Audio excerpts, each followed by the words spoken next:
ucapkan selamat sore. Kembali kita berbakti dalam kasih kemurahan Tuhan Yesus Kristus. Kita akan memulaikan ibadah kita pada saat sore hari ini. Kita menyerahkan hidup kita pada Tuhan Yesus. Serahkanlah hidupmu padanya.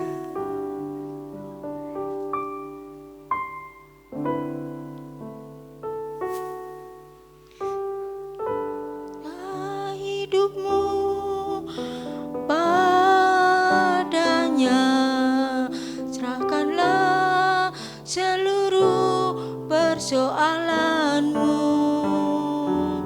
sebab di dalam namanya ada jaminan kekal di dalam segala perkara. Serahkanlah hidupmu padanya, serahkanlah seluruh persoalanmu, sebab di dalam namanya ada jaminan kekal di dalam segala perkara. Berseru pada Yesus, berserah pada Yesus, percayalah Dia sanggup menolongmu. Berseru pada Yesus, berserah pada Yesus, Dia akan memberi kedamaian abadi. Berseru pada Yesus, berserah pada Yesus, percayalah Dia sanggup menolongmu. Berseru pada Yesus, berserah pada Yesus, Dia akan memberi kedamaian abadi. Serahkanlah hidupmu, serahkanlah hidupmu padanya, serahkanlah seluruh persoalanmu, sebab di dalam namanya ada jaminan kekal di dalam segala perkara. Serahkanlah, serahkanlah hidupmu padanya, serahkanlah seluruh persoalanmu, sebab di dalam namanya ada jaminan kekal di dalam segala perkara.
Serahkanlah seluruh persoalanmu, sebab di dalam namanya ada jaminan kekal. Di dalam segala perkara berseru pada Yesus, berserah pada Yesus. Percayalah Dia sanggup menolongmu. Berseru pada Yesus, berserah pada Yesus. Dia akan memberi kedamaian abadi. Berseru pada Yesus, berserah pada Yesus. Percayalah Dia sanggup menolongmu. Berseru pada Yesus, berserah pada Yesus. Dia akan memberi kedamaian abadi. Berseru pada Yesus. Waktu dan tempat kami serahkan pada Bapak Gembala. Berserah pada Yesus, percayalah Dia sanggup menolongmu. Berseru pada Yesus, berserah pada Yesus. Dia akan memberi kedamaian abadi. Dia akan memberi kedamaian abadi. Dia akan memberi kedamaian abadi. Terima kasih Tuhan. Kepada siapa kami lari? Kepada siapa kami berseru kalau bukan kepadamu? Karena itu Tuhan, tilik lawat setiap kami, supaya kami senantiasa melekat dengan Engkau. Tuhan, Engkaulah kekuatan kami, penghibur kami, penyembuh kami, penyelamat kami. Engkaulah segalanya bagi kami. Berkati hamba-Mu yang sudah Engkau pakai dalam pujian penyembahan. Berkati pribadinya, rumah tangganya, anak-anaknya berkati. Berkati kami Tuhan, juga yang bermain musik Tuhan berkati. Pemberitaan firman-Mu Tuhan berkati. Di dalam nama Yesus, haleluya, amin.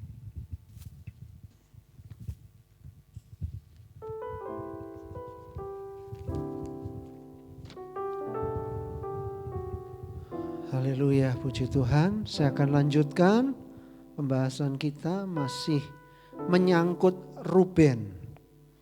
Nah, posisi Ruben kan sebagai anak sulung. Ya, saya baca-baca, dikatakan, kita baca ulang aja.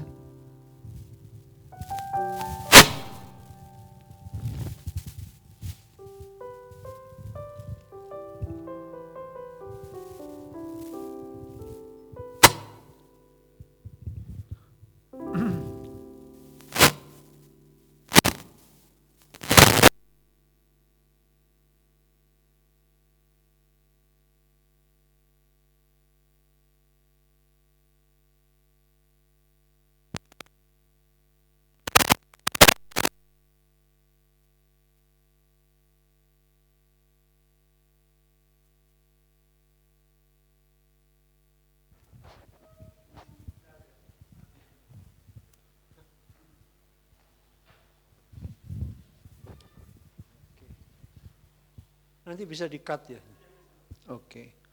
Baik, saudara yang dikasihi Tuhan. Di Kejadian 49 ayat yang ketiga dikatakan, Ruben, engkaulah anak sulungku, kekuatanku dan permulaan kegagahanku. Engkaulah yang terutama dalam keluhuran dan yang terutama dalam kesanggupan. Engkau yang membual sebagai air, tidak lagi engkau yang terutama. Nah, kata membual ini saya membaca ada yang mengatakan membualnya itu yaitu rupanya Ruben, ya ini tafsiran. Ruben tidak bisa mengendalikan nafsu seksnya. Jadi membualnya dikatakan itu seperti tidak bisa mengendalikan nafsu seksnya. Oke, saya mau lanjut. Anak sulung seharusnya menerima 3 hal. Yaitu 1, hak kesulungan. 2, keimaman. Yang ketiga, kerajaan. Nah, jadi sebetulnya anak sulung itu luar biasa. 1, hak kesulungan. Nah, hak kesulungan ini pun masih ada beberapa hal. Hak kesulungan itu terdiri dari 1, bagian istimewa dalam warisan. Jadi punya bagian yang istimewa dalam warisan. Yang kedua, hak kesulungan itu juga hak untuk memimpin, menjadi pemimpin keluarga sesudah ayahnya meninggal. Jadi hak kesulungan di situ. Nah, kemudian, kalau kita melihat hak kesulungan ada 2 hal, warisan istimewa, keistimewaan dalam warisan, dan juga hak untuk menjadi pemimpin dalam keluarga. Jadi pemimpin dalam keluarga. Tadi saya katakan yang kedua, jadi anak sulung, hak kesulungan. Yang kedua keimaman. Yang ketiga adalah kerajaan. Karena Ruben jatuh dalam dosa seksual, dosa zina, apa yang terjadi? Hak kesulungan beralih kepada keturunannya Yusuf, kepada Yusuf. Kemarin sudah sempat dibaca, tetapi tidak apa-apa dibaca. 1 Tawarikh 5 ayat 1.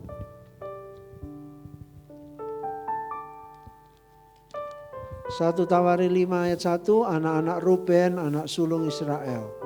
Dialah anak sulung, tetapi karena ia telah melanggar kesucian petiduran ayahnya, maka hak kesulungannya diberikan kepada keturunan dari Yusuf, anak Israel juga, sekalipun tidak tercatat dalam silsilah sebagai anak sulung. Dicatat atau tidak dicatat gak penting. Yang penting Yusuf, keturunan Yusuf yang menggantikan posisi menerima hak kesulungan dari Ruben. Kemudian, mengenai keimaman. Keimaman ini yang dulunya seharusnya juga menjadi bagian atau milik Ruben. Keimaman ini beralih kepada Lewi. Kepada Lewi. Suku Lewi, keturunan Lewi akhirnya. Makanya yang memegang jabatan imam adalah keturunan Lewi. Sebetulnya ada di miliknya Ruben. Tetapi sekali lagi dosa sudah merusakkan semua. Saudara, akibat dosa, hak kesulungan beralih, kemudian keimaman beralih di dalam Keluaran pasal 32.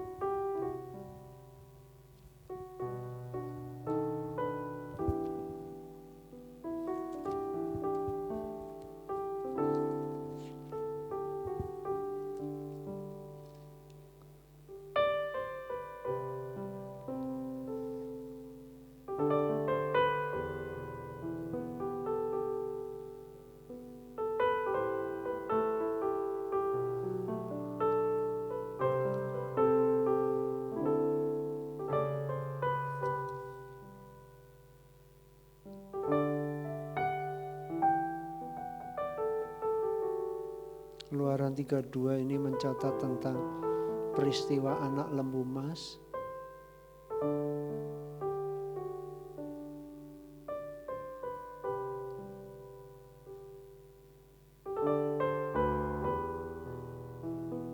betul Keluaran 32.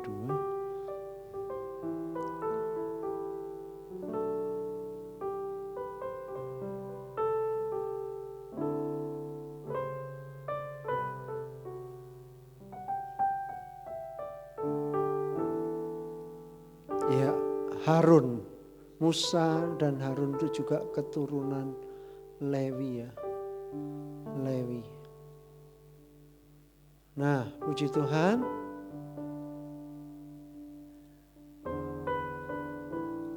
Kemudian kerajaan. Tadi anak sulung menerima 3 hal. Yang terakhir adalah kerajaan. Kerajaan beralih kemana? Nah, dari Ruben, sebetulnya Ruben yang dapat.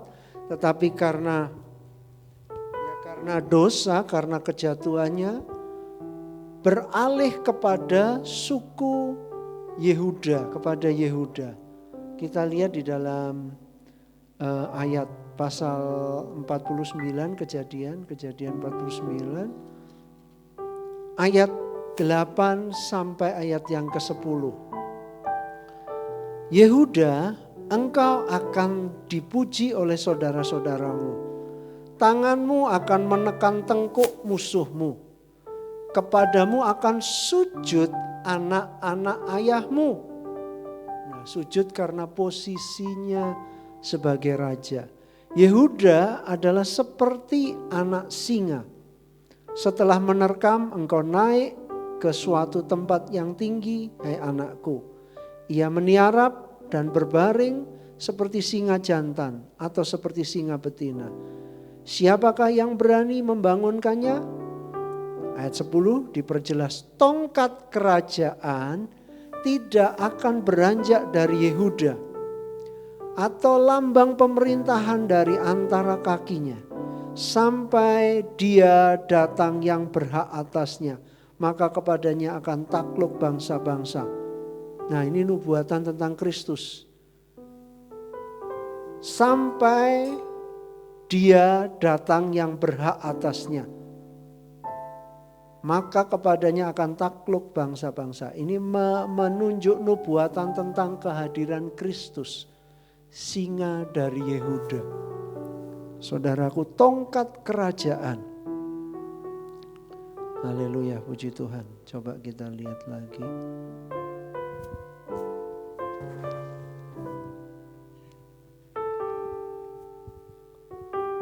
Nah, di Yesaya pasal 9. Ini nubuat tentang Yesus. Tadi dikatakan dia yang berhak atasnya. Saudara, di sini dikatakan Yesaya 9. Jadi saudara, kerajaan beralih kepada Yehuda. Puji Tuhan, di ayat yang kelima dikatakan sebab seorang anak telah lahir untuk kita. Seorang putra telah diberikan untuk kita. Lambang pemerintahan ada di atas baunya. Dan namanya disebutkan orang penasehat ajaib, Allah yang perkasa, Bapa yang kekal, Raja damai. Besar kekuasaannya dan damai sejahtera tidak akan berkesudahan di atas tahta Daud, di dalam kerajaannya. Karena ia mendasarkan dan mengokohkannya dengan keadilan dan kebenaran dari sekarang sampai selama-lamanya. Kecemburuan Tuhan semesta alam akan melakukan hal ini. Jadi saudara, yang berhak atasnya menunjuk kepada Kristus. Haleluya, puji Tuhan. Jadi kita melihat saudara, hak kesulungan beralih kepada keturunan Yusuf. Keimaman beralih kepada Lewi. Ya, Lewi. Makanya jabatan imam dipegang oleh suku Lewi, saudaraku. Yang dipilih Tuhan untuk melayani di kemah sembahyang. Kemudian kerajaan beralih kepada Yehuda. Ya, tongkat kerajaan tidak akan beranjak dari Yehuda. Daud, keturunan Daud. Yang ditunjuk adalah Kristus. Nah, puji Tuhan. Haleluya. Kita lihat Ulangan pasal 33 ayat 6. Ulangan 33.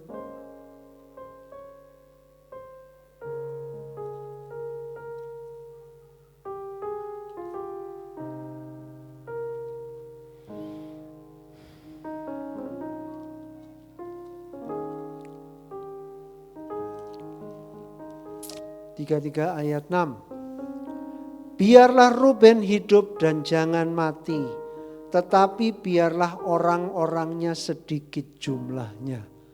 Saya ulang, biarlah Ruben hidup. Ini berkat Musa ya.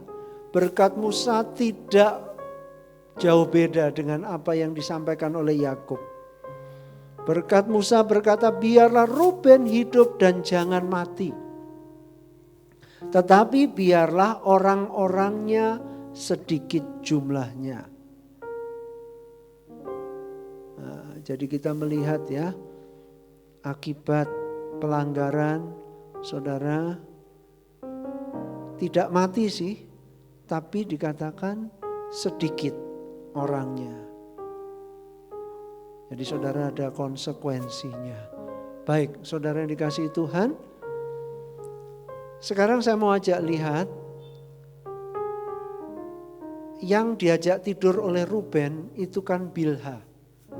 Sekarang kita lihat siapa anak-anak Bilha di dalam Kejadian pasal 30. Kejadian 30 ayat 3 sampai ayat yang ke-8.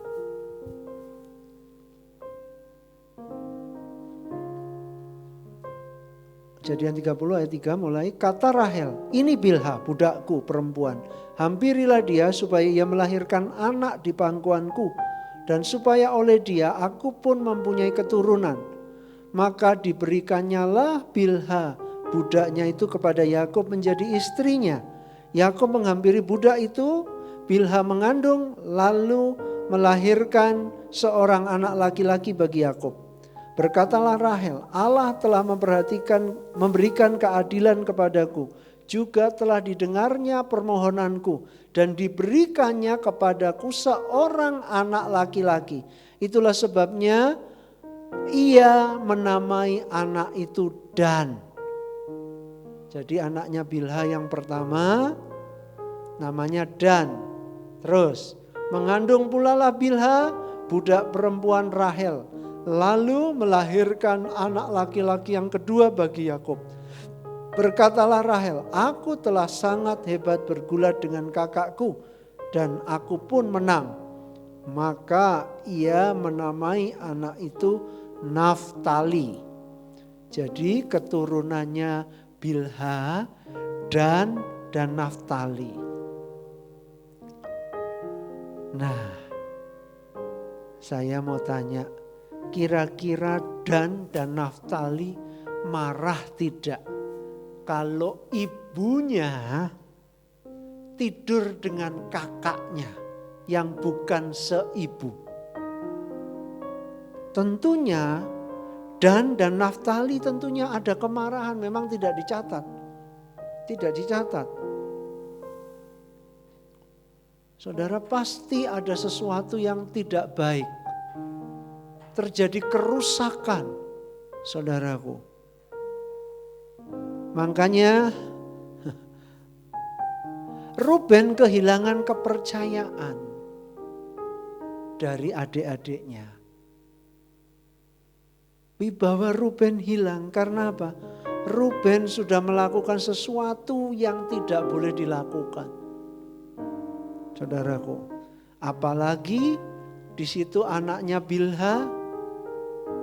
Ini berarti urutan anak yang ke berapa ini?